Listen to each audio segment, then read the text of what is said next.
kitchen out, the first thing you want to do is shut the electric off that goes to the kitchen. Because we have two wires, we have one for the dishwasher, and we have one for the garbage disposal, and we don't want anybody getting electrocuted here. When you're taking the cabinets out, it's kind of self-explanatory. I'll show you some of the main points, okay? The wall cabinets are obviously screwed on to the nail boards. The nail boards are usually on the top and on the bottom. You can see the screws here. They're also screwed to the next cabinet. So if you take a look over here, you can see the screws that are attaching this cabinet to this cabinet. Okay, as far as the bases, okay, the bases are screwed to the back wall. You'll be able to see the screws from underneath. Okay, usually if you take drawers off, you'll be able to see the screws there, and there they are. Okay, another thing too, the base cabinets are also screwed to the next cabinet. So you're going to be taking those out also. Okay, finally, okay, the countertop is removed. This is a laminate countertop. It is screwed from the underside of the cabinet, and if you look way under here, you can see the screws. Okay, so those screws are going to come out, and your countertop should basically lift up. Now, the only thing that I do maybe different than other people is I take all the doors off and all the drawers out and everything. It just makes everything simpler.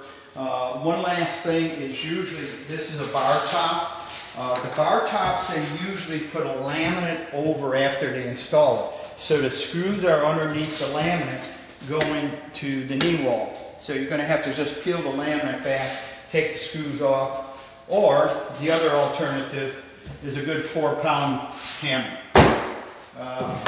So that's where we're going to start now, and let's get going.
see we pulled some of the laminate on the bar top to get at the screws. The screws are all here going into the knee wall.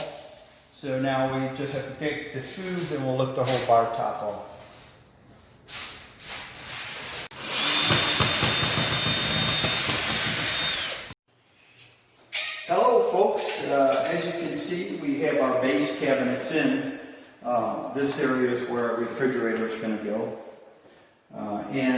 just to reiterate what I said before, normally we would put the wall cabinets up first, but because we had tile people coming in, we had to set the bases for them to go around the footprint. Just to give you another rundown of the kitchen, is our refrigerator goes here.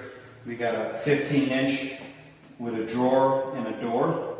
This is our Lazy Susan. Okay. This is a 24 base. Our stove is going to go in here. This is a blind corner cabinet. As you can see, we had to pull that from the wall, so it lines up here.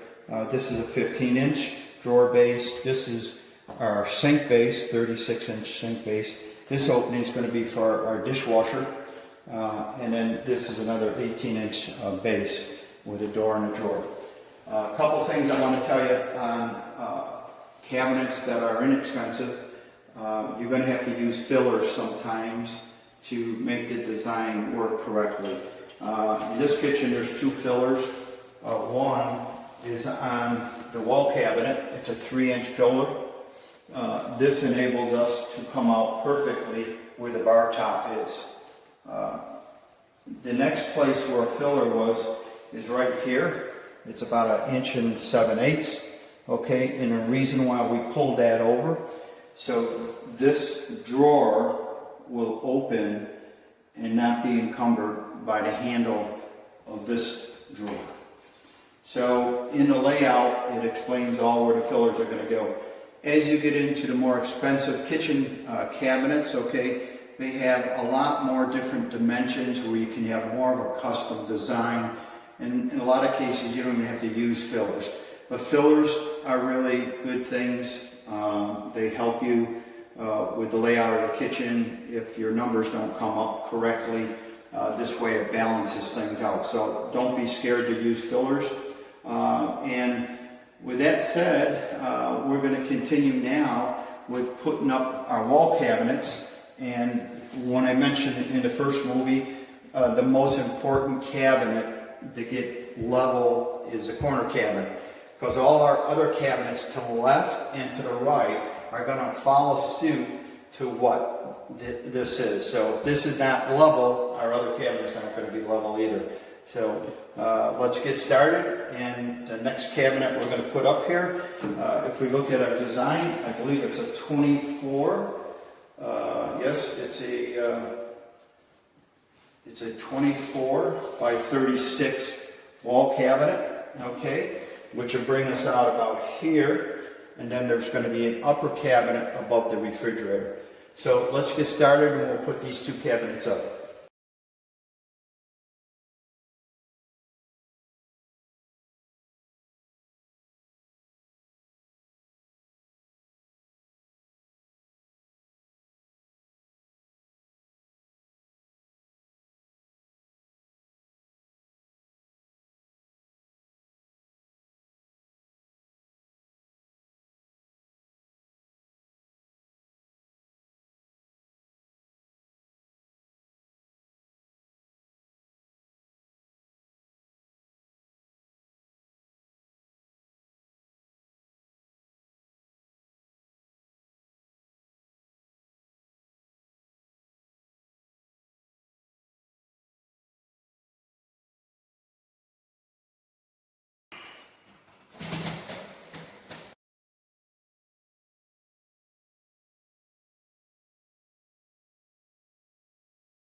We have our cabinets up on the plane here where the refrigerator is going.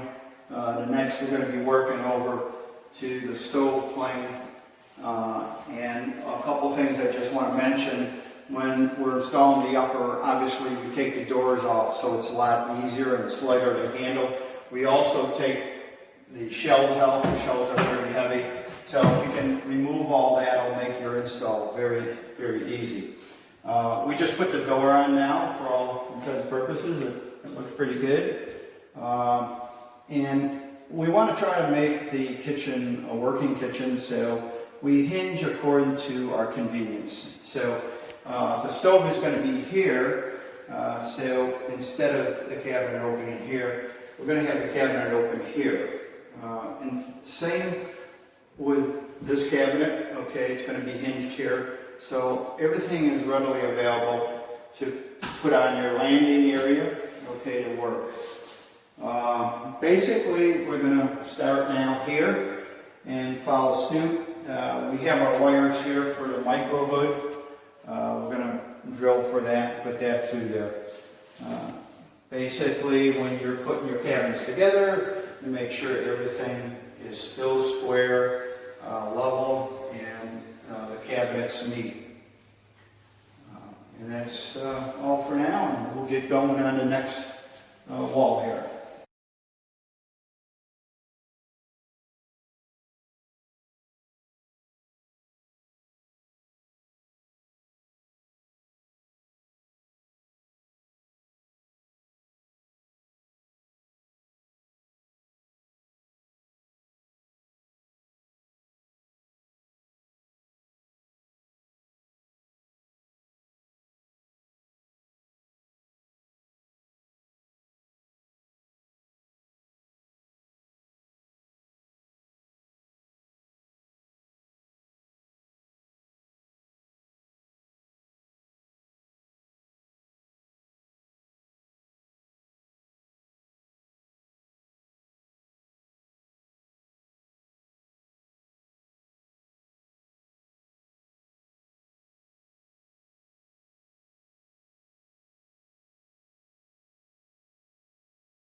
Okay, here's our finished cabinets installed. So they're all ready for the countertop. Countertops are ordered. I'm going to have a bar top over here. And it's going to be an overhang about 9 inches. Right now, this stage, we can put our handles on. And then also in this kitchen, what we did is we framed in this area, and we're going to stack 2 wall cabinets on top of each other. These are 42-inch high, 24-inch wall cabinets.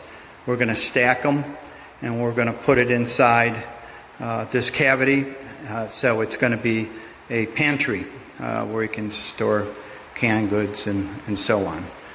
So we'll do that next, and we'll take the 2 cabinets, 24 by 42s. We'll stack it in there, and then we'll use scribe molding around the edge just to kind of make it look framed in.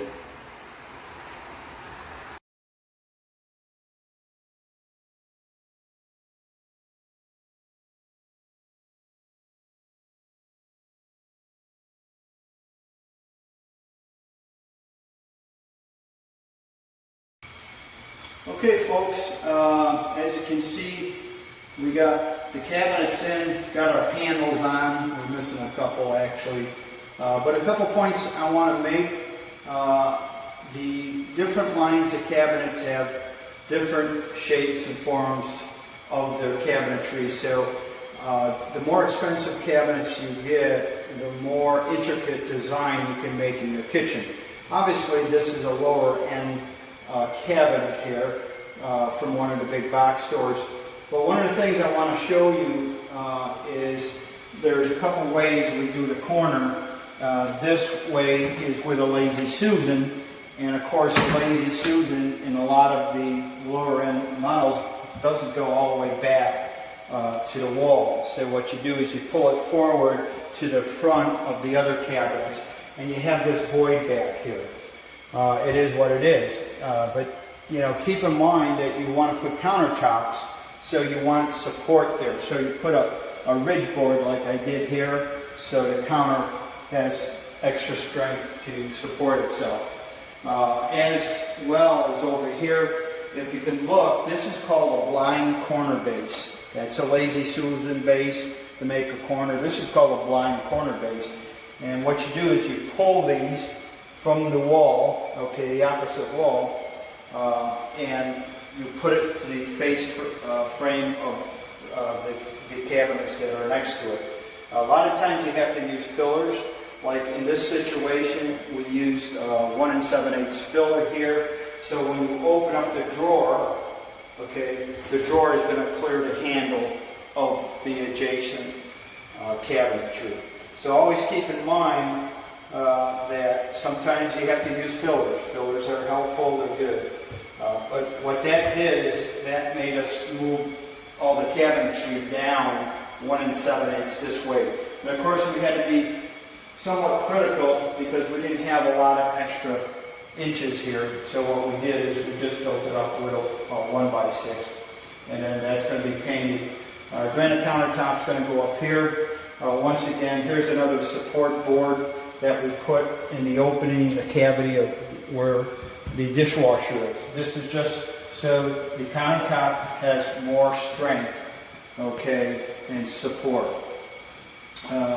Basically, these thermofoil kitchen cabinets, sometimes they recommend where you have the stove is to put a piece of metal here to keep the heat from the stove oven so it doesn't cause any kind of delamination with the thermofoil doors.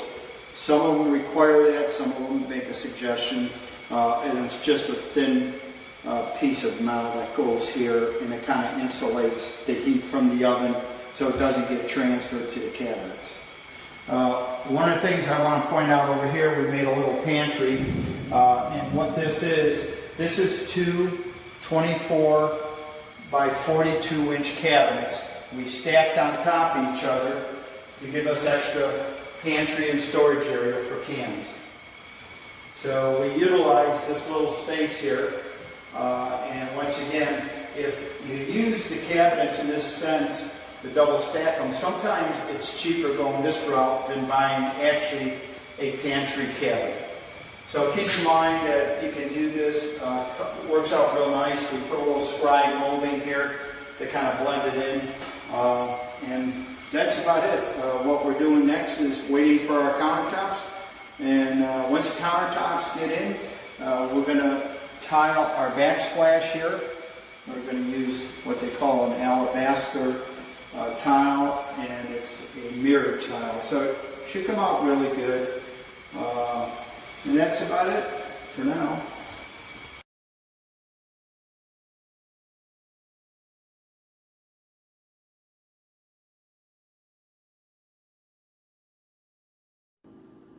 Hello folks, here we are again with a completed kitchen. We've got a granite countertop put in. This was done by Imperial Stone out of Zephyrhills, Florida. Great company to work with. We went with a double sink. You also have an option to a 60/40 sink, but we chose the double sink. Basically, I'll walk you through the kitchen and show you some unique things that we applied to what we liked. This is alabaster glass tiles. We worked together on this. Took us a day. It's a little difficult to cut.